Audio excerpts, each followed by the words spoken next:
السلام عليكم ورحمة الله تعالى وبركاته. مدرسة عصفوري حياكم الله، وكنتمنى لكم التوفيق والطمأنينة والهناء في مجال تربية الطيور. شكرا خويا كمال في الكلام الجميل اللي قلتيه في حقي وفي حق المدرسة، جزاك الله خيرا. بالنسبة اليوم غادي نهضروا البارح علاش درنا موضوع ديال الاستحمام الطيور. علاش كيستحمم الطائر، علاش كنخرجوه للشمس في الصباح فاش كتكون الشمس جايبه لي فيتامين ديالها، علاش كنخرجوه في العشيه فاش كتكون الشمس دايه لي فيتامين ديالها، علاش كنعطيو التغاريد في الصباح وكنعطيو التغاريد في العشيه. هادشي تطرقنا ليه البارح في الموضوع. اليوم غادي نتطرقوا للبرونشيمو ديالنا باش نبقاو غاديين على الترتيب ديال تربيه الطيور. إلا درنا الاستحمام البارح للطيور واليوم درنا الاستحمام للطيور، كنعطيو واحد البرونشيمو، اي واحد الوقايه من المحفز الطبيعي، وهو اليوم جبنا ليهم الحبق البلدي اللي وريت لكم في الصوره. الحبق البلدي كنسمعوا الطويرات بعض الاخوان كيقولوا لك هاد الطويرات ديالنا كيخرجوا التبجغيط. هنايا المولوع خصو يساعد الطائر في الاحبال الصوتيه باش يقد الرنات ديالو. شنو كنعطيوه في هاد لي برونشيمو؟ عندنا هاد النباتات الطبيه والنباتات القطنيه والنباتات الشوكيه كيتغداو عليهم الطيور المغرده، من لي زوازون دي كري، من لي زوازون دي شو، من لي زوازون دي كور. هنايا خص المولوع يعرف فوقاش يقدم المحفز الطبيعي اللي كيقوي الاحبال الصوتيه او المكان المزمار الطائر. كنجيبو هاد النبته ديال المحفز الطبيعي اللي كيتجلى عندنا في الطبيعه، وهو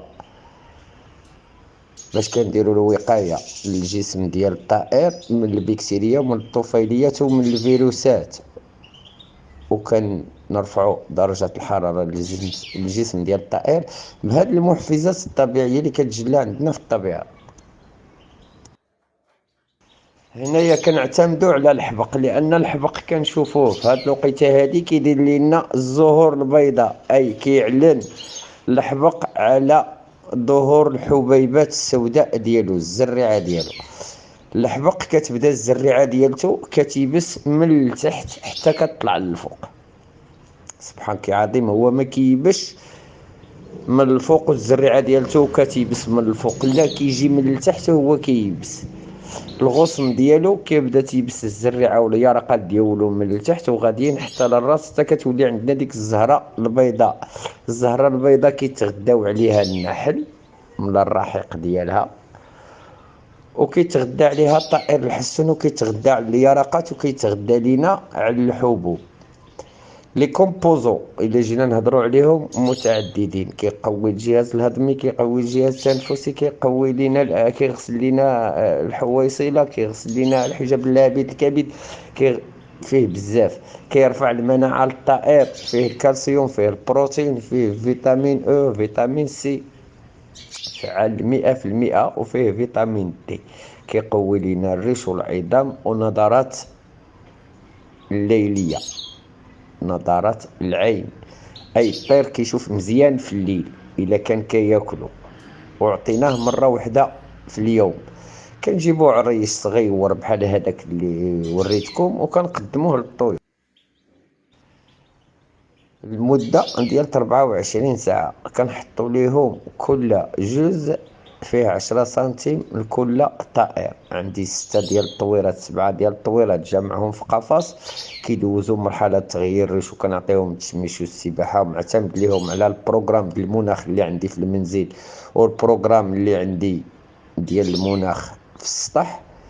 دائما كنمشيو بهاد المحفزات الطبيعيه ولو مره واحده في الاسبوع. هاد النباتات الطبيه اللي كنهضروا عليهم راه هما اللي كيديروا لنا الوقايه للطائر، وكيجهزوا لنا الطائر في مرحله تغيير الريش باش يمر من مرحله تغيير الريش بسرعه. كيقوي بهم المنقار، الاغصان كيصوب بهم المنقار، لان كيكون عندهم المنقار رطب. مرحله تغيير الريش كيكون الطائر منهمك. الا بغينا نشطوه كنشطوه بهاد المحفزات الطبيعيه وكنكالميوه. من الخوف كنكالميوه من الطيور الكبار اللي كدوز من فوق الاقفاص وكيتخلع كيشدو داك لوشوك.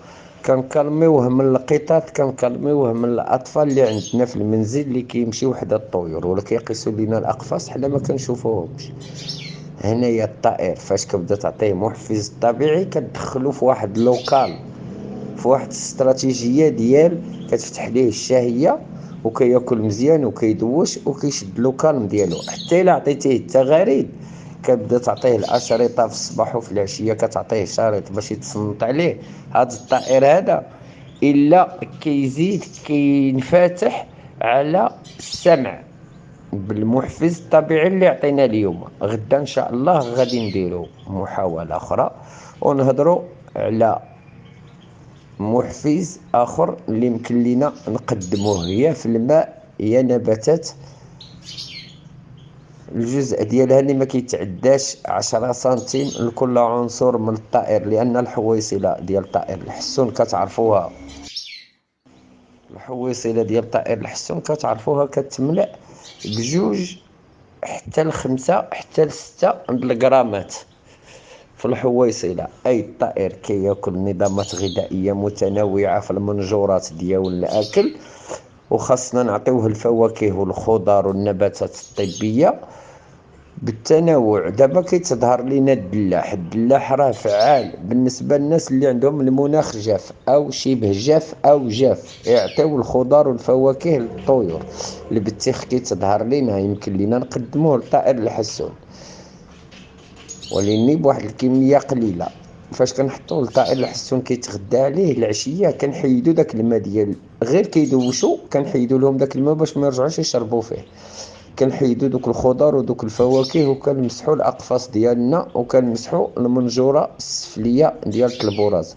يستحسن المولوع دابا حاليا اللي عنده شي سيباراسيون داير الفريخات فيه يمشي يجيب الرمله لي فوسيل ولا لي مينيرو، انواع ديال الرمال اللي عندنا فوق سطح الارض. لي فوسيل كنلقاوهم جنب البحر ولي مينيرو كنلقاوهم جنب الواد. هذا الرمال كناخذوهم كنديروهم على سطح الارضيه ديال القفص باش كيتمشى عليهم الطائر. علاش باش كيتمشى عليهم الطائر؟ عز الله وجهكم دابا مرحله تغيير اش كيكون الطائر منهمك في الامعاء ديالو، حتى داك الاكل اللي كيلوح لينا ديك الجهد اللي كان عنده في الوقيته ديال التزاوج. كان كيوكل الاولاد وكيعمر الحويصله كيمرض ليه شي جزء في الجسم ديالو. خاصنا حنايا الا درنا البرونشيمو نحتفظوا حتى على داك البراز ما يتصابش به الطائر في الجهاز التنفسي باش ما يجيش المخاض، والمخاض كيوقف لينا الاكسجين والاكسجين كيوقف لينا الدماغ، ما كيبقاش يعطي مؤشرات للكور باش يخدم للكور ديال الطائر. كيولي الطائر كيموت لينا ولا كيدخل لينا للتسيف حيت كيقل عنده الاكسجين اللي خاصو يوصل بالنسبه كامله للدماغ باش الدماغ يخدم. هنايا المولوع الى دار ديك الرمله كتنقص واحد 75% من الطفيليات اللي كيرمي الطائر على سطح الارض. اي كيتكركب هذاك البراز وكتمصو الاملاح المعدنيه. فاش كتمصو الاملاح المعدنيه ما كيبقاش ديك البكتيريا كتصرف في القفص، لان النظامات الغذائيه ديال الطائر كيتساقطوا في الارض وضروري الطائر ما يهبط ياكل شي حاجه من الارض. كندخلوا لهم الخضر والفواكه ولا البروكلي والاوراق اللينه ضروري ما كيتساقطوا في الارض. كيرجع الطائر كياكلهم وعنده البراز فيه ان فيروس كيزيد كيرجع داك الفيروس. هنايا المولوع خاصو يدير البرونشيمو بالمحفزات الطبيعيه الطبيه. مثال هاد فليو اللي هضرت عليه اليوم، وعندنا الخزامه، وعندنا العطرشه، وعندنا ازير الزكني، بالنسبه للزعيطره، بالنسبه للفليو.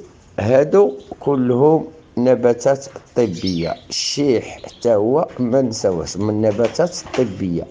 اذا قدمنا واحد الجزء ولا واحد الكميه قليله للطيور ديالنا 2 مرات في الاسبوع كنديروا واحد البرونشيمو لوكور ديال الطير في ظرف 5 ديال الدقائق. اي كنحتفظوا على اللوكور ديال الطير. عز الله وجهكم. البراز اللي كيخرج الطائر من الباب المنفذ شنو كيوقع؟ كيخرج البراز فيه رائحه ديال ديك الزهره ولا ديك النبته الطبيه اللي عطيتيه ياكلها. كيخرج البراز فيه هذيك الرائحه، اي القفص ما كتبقاش فيه الرائحه الكريهه.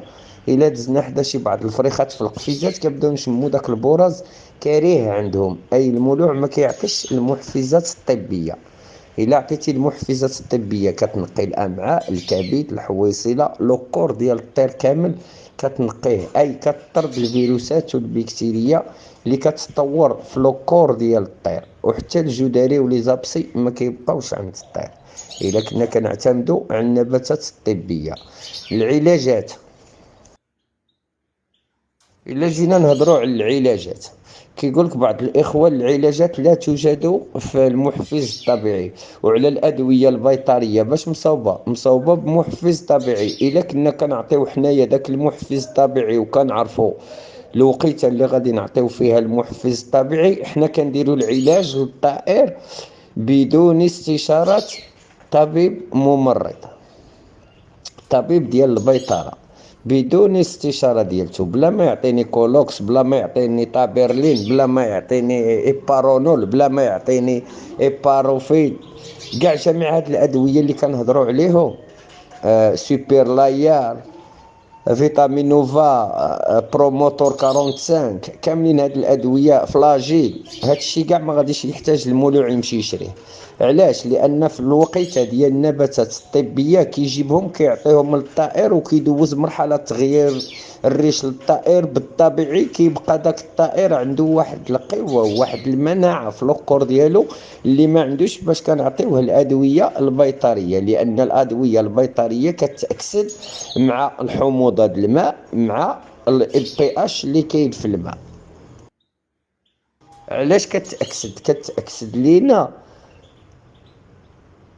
بالنوعيه ديال الماء اللي عندنا، وكنشدو داك لو برودوي من عند داك البيطري وكنمشيو نصوبو المنقوع اي المحلول. فاش كنحركوه وكنعطيوه للطائر وما كنعبروش درجه الرطوبه اللي عندنا ودرجه الحراره، الا كنزيدو نسممو داك الطائر وكنقتلو داك الطائر. المحفز الطبيعي الاول اللي كيتجلى في الطبيعه من المحفزات الطبيه فانها علاجات للطيور وكدير لنا برونشيمون للطائر، وانما الا بغينا نصوبوا بها علاج بمنقوع كتطول في العلاج. علاش كتطول في العلاج؟ لان الطبيعي كيكالمي وكيعالج على واحد المده طويله، دواء بيطري كيعالج في واحد المده وجيزه، وانما المناعه ما كتبقاش عند الطائر في المرحله ديال الاباضه وفي المرحله الجهوزيه. كيكون فاشل، خصك دير ليه واحد الرابيل ديال البكتيريا النافعه، وخصك تعرف البروغرام ديال البكتيريا النافعه فوقاش غادي توقفها باش توصل داك الطائر للمرحله ديال تغيير الريش او المرحله ديال الجهوزيه او مرحله الاباضه. هنايا بعض الموالع كيقول لك انا تعالج ليا الطير، اياه راه كيعطيك باش كتكالمي داك لو فيروس، وداك الفيروس هو كينتشر في الدم، كيتخبع فيه بزاف ديال الصفات هذاك الفيروس. وانما الا كنتي غير غادي تكالميه بدواء بيطري، خدم بالطبيعي بالفريخات الصغار وسير معاهم حتى يكبروا، حتى يتجهزوا ويتزاوجوا ويعطيوك فراخ طبيعيين. كنتي كتخدم بلي برونشيمو، هادشي ديال الادويه بيطريه وكيميائيه، شنو كيوقع لك في مرحله التجهيز؟ اما كتخرج لك الاعاقه عند الطيور، اما كيخرج لك الطائر الكتكوت فيه النقطه السوداء، اما كيكبر واحد شويه وكيدير الريش وكيموتوا، ما كتكونش عندهم المناعه. لانك خاصك دائما نتايا كتبع دوك الادويه البيطريه، وخاصك الوقيته اللي فوقاش تعطيهم تكون كتعرفهم وكتعرف لي كومبوزون ديالهم الحقيقيين اللي كتعطي لواحد لوكور هو صغير. ما كنتيش كتعرف ودخلتي في هذاك الميدان ودخلتي مع الماء ما كتعرفش الحموضه والمعادن اللي فيه والبي اش اللي فيه، واش هادوك المواد اللي كيعطيوك واش كيتشبعوا ولا ما كيتشبعوش في الماء، غادي يبدا دير واحد لانسيدون الطيور ديالك، دائما غادي يبداو يموتوا لك الطيور وانتيا دائما غادي تبدا تشري الطيور وما غادي تشوف التجهيز، وغادي تقول بان هاد الطيور ما كيتجهزوش وما كيتزاوجوش وصعيب باش تجاوزهم. هنايا كتبدا تهرب على هاد الهوايه النبيله. حاولوا تخدموا بالطبيعي، وراه كاين العلاج بالطبيعي، والطبيعي راه هو الاول اللي يبان في علاج ديال الدواجن والابقار والبهائم.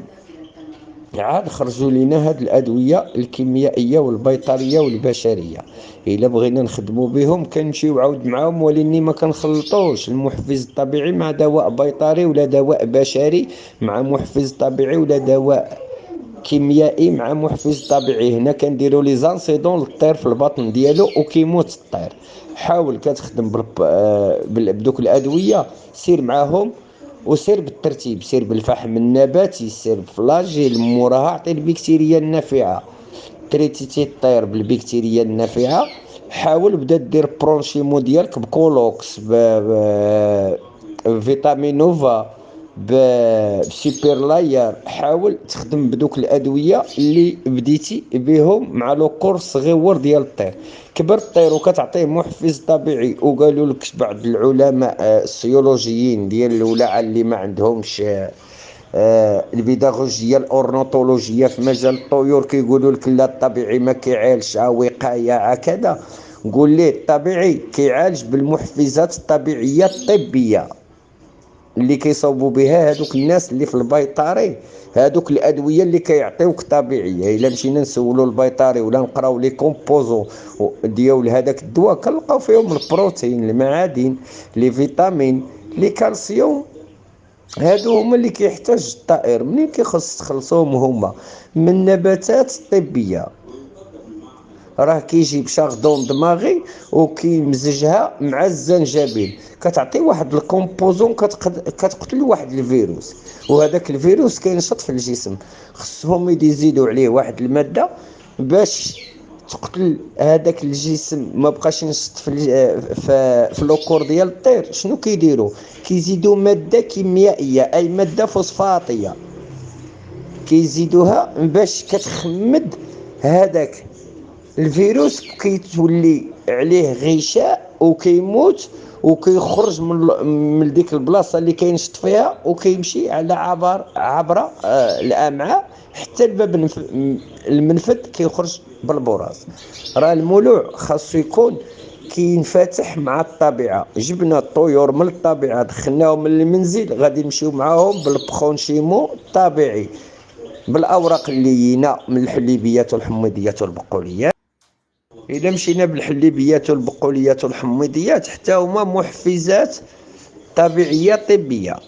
ومشينا النباتات الشوكيه كنلقاو شاردون دماغي، زريعه الشوك، زريعه نوار الشمس، كاع الجرجير، تيفاف، كاملين هادو، تزمورت، هادو نباتات طبيه وشوكيه وفعاله للجسم ديال الطائر. كنمشيو للاوراق لي غراند جيرمي، اي اللي كنستنبتو من لي باكاسي، حتى هما كلهم غنيين بالمعادن وفعالين للجسم ديال الطائر. داكشي اللي ولفتي للطير هو علاش كتمشي. والعديد ديال الموالع كيقول لك انا غادي نعالج الطير، حسن ليا يبقى ليا لوكور وما يبقاو ليا، وما باغيش الاولاد، كيبغي داك لو شارم ديال الطير ولا كيبغي الماده باش شرا الطائر. شريت الطائر ب 8000 ما خصوش يموت ليا، شريته ب 6000 7000 ما خصوش يموت ليا، راه شريته غالي. الفكره فين كتمشي؟ كتمشي للماده وكتمشي لجماليات الطائر، ما كتمشيش الفكره العلاج الحقيقي ونفرخ في داك الطير ونخرج به الاشكال والالوان وتولي عندي سلاله. من بعد الموالع هكا كيمشي، مولوع هكا كيمشي على هاد العقليه الماديه ولو كورو شارم، ما كيمشيش في العقليه ديالت غادي نربي بمحفز طبيعي وحتى يمرض ليا الطير نقدر نستشر بيطري نعالجو، وانما نتبع الحاله المرضيه ديالته حتى نشوف داك الطير وقف. فاش كيوقف كندخلوه للتزاوج. حتى داك الحرمان ديال التزاوج ديال الطيور راه كيتصاب الطائر بالاكتئاب، كيسمع الاناث كيغردوا وما كتزوجوش نتايا، وكيدخل لمرحله تغيير الريش، كيولي الكالسيوم ما فيهش بزاف، داك الطير ما فيهش البروتين، ما فيهش المعادن، ما فيهش لي فيتامين، غير كتحطو في قفز وكتعطيه الزوان والماء. وكتمشيو بدوك الافكار ديال الناس القدام، الزوان والماء فقط. هادوك طيور مغرده وحرمانها من النظامات الغذائية. لا، ما نحرمش الطائر من النظامات الغذائية، نعطي للطائر نظام غذائي متوازن. بغيت نخليه للتغاريد نخليه للتغاريد، وفوق التزاوج كنعطيه الحرية الأورنيثولوجية، كنخلي الطير يتزاوج. الا خليتي الطير يتزاوج كيزيد كيبدع على الانثى، وكيبدع لك على الاولاد ديالو، كتزيد تسمع الخزانه ديال الطائر. قلال الموالع اللي كيعرفوا هادشي، كتسمع الخزانه ديال الطائر الحقيقيه. اما شدينا شريط وعطيناه للطائر وحفظ لينا، وحنا مشينا به للمسابقه ورديناه في قفزه، وفوقيت التزاوج حارمينه، وزدنا عطيناه داك الشريط وكنسمعوا غير نفس الشريط. لا، داك الشريط غادي يطلع لك نتايا في راسك، حيت غادي تسمع الودانيه، غادي تبهر، غادي تقول ياه شو الطائر الوداني كي داير، شوف مالاكا كي داير، شوف الكوبيه كي دايره، شوف الشاميه كي دايره. غادي تعاود تدخل في في الروح ديال التغاريد، وما تعرف ما تشد. وداك الارتباك منين بدا ليك في الاولى؟ بدا لك نهار شريتي الطير غالي، ونهار داويتي الطير بفلوس غاليين. كتولي كتشوف في الماديات وما كتشوفش في المعنويات، اللي هي غادي تعطيك واحد السلاله، وتعطيك واحد الاشكال، واحد الطيور اخرين، وواحد الابداع في التغاريد في باهم. وغادي يخرجوا الوليدات صغار بواحد لو شارم اخر وبواحد الابداع. المولوع ما يكونش كيفكر بان شرا الطير غالي، وما كيفكرش بان خصو يعالج الطائر بسرعه. خاصو يفكر كيفاش يعالج الطائر ويخرجوا 100%، ويفرخ به ويخرج به الاشكال والالوان. هنايا كيتسمى المولوع. ودوك الوليدات هما اللي كتحفظ واللي كتدخل بهم المسابقه وكتباهى بهم. هي عندك لوجيسيال، عندك البيسي، مسك الله عليك، عندك امكانيات كتخدم بهم، وانما فكر في الحقوق الاورنيثولوجي ديال الطائر.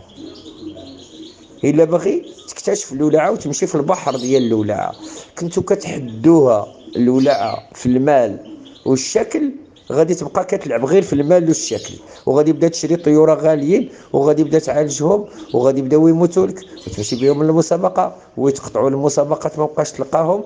وها انت كاع جبتي شهره بالطائر، وانما علاش حرمتيه؟ من النفسيه ديالته، لان غادي تحاسب عليه. ما تحرموش من النفسيه ديالته، اعطيه الحقوق ديالو ديال الطبيعه، واعطيه نظامات غذائيه وعلاجات طبيعيه، وان شاء الله غادي تكون نتايا من الاحسن المولوعين.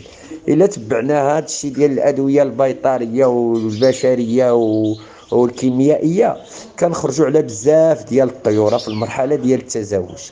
كنزوجوهم كيخرجوا لنا لي زانسيدو في الابناء. البيض ما مخصبش، معوق الطائر فيه لي زابسي، كبر واحد شويه مات، بانت النقطه السوداء، بان العرق الزرق، بانت الكوكسيديا، بانت السلمونيه. كيبانوا بزاف ديال لي زانسيدو اللي كنهضروا عليهم وكنعالجوهم بالادويه البيطريه، ما خصناش نوصلوا ليهم. خاص المولوع يبقى يمشي بهذه المحفزات الطبيعيه من الاول، من الديبار ديالو، وغادي يلقى راسو غادي في الولاعه 100%.